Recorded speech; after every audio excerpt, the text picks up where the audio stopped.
Hi everyone, it's Captain McQuarrie's YouTube channel. Welcome back to another video on my channel. And in today's video, I'll be previewing tomorrow's clash for the AFLW against the Western Bulldogs. Now, if you are returning Captain McQuarrie's, welcome, share. New channel watches for the first time, welcome, share, and subscribe. Now, this is part 2 of the round 4 at Vic Park.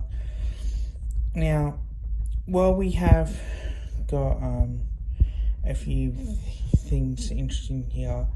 Now, we know that Bulldogs do like to attack. One thing that we do know is that they are a team that have more hitouts, and they definitely like to have more disposals. No, we're averaging more disposals. But they like to kick the ball more, so they like to play that little kick mark game, but also they like to use their clearance work and that sort of thing as well. Now, they are a little bit smaller as well. Now, averaging points for is 17.5 for the Doggies, so they, compared to us, it's only 25.0, but it's about the same in defence, so they're really much like a defensive structure type game, and so they can't score, but they certainly can leak goals as well. And I think this clash will be interesting because both teams are 0-4.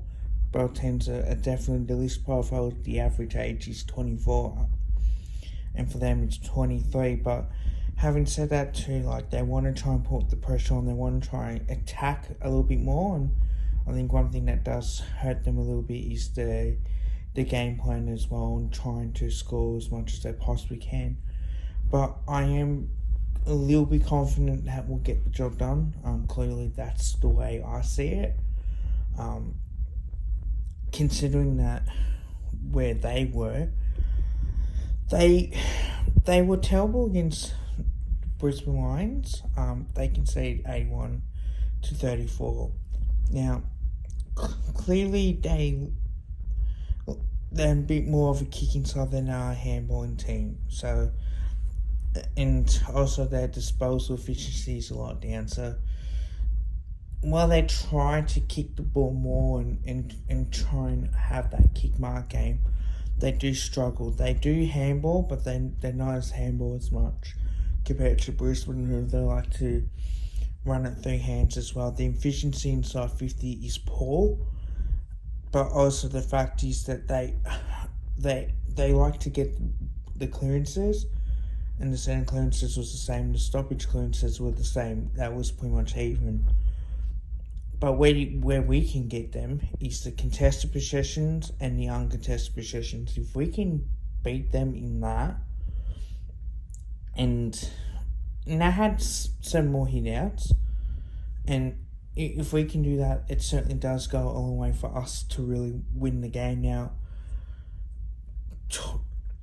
did mention it that we had probably more disposals as well, and we're in more of a kicking game, and we do want to take the game on as well and have a bit more flair, which is great, but we are a bit more of the kicking team as well.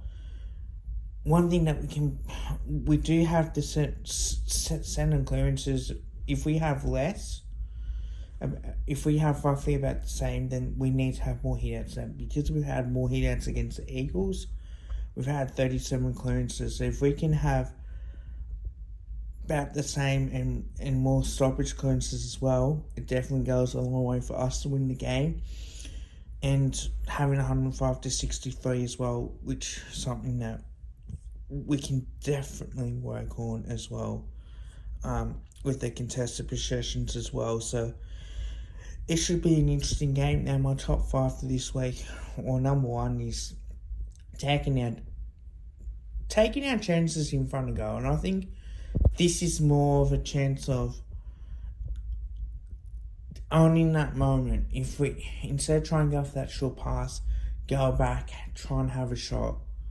You know, when you're within kicking distance, and that way can try and make the most of your opportunities in front of goal. I think that's number 1. Number 2 is probably for me is not leaking too many goals, but also not scoring ourselves and not having scoreless quarters and goalless quarters. I think for me, if we can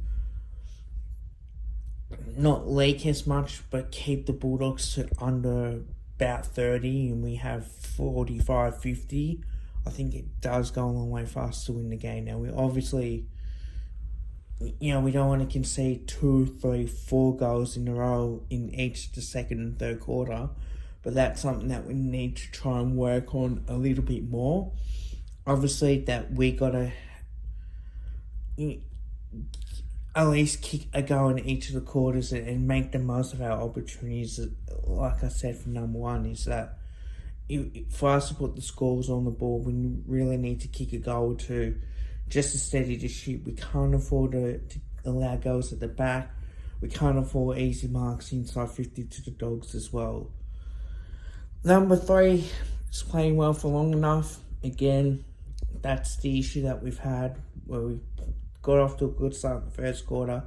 Yes, kick a goal in the last quarter, but the second and third quarter, we really need to make the most of our opportunities and dominance as well in patches. And if we can do that, I think it does go a long way for us to win the game.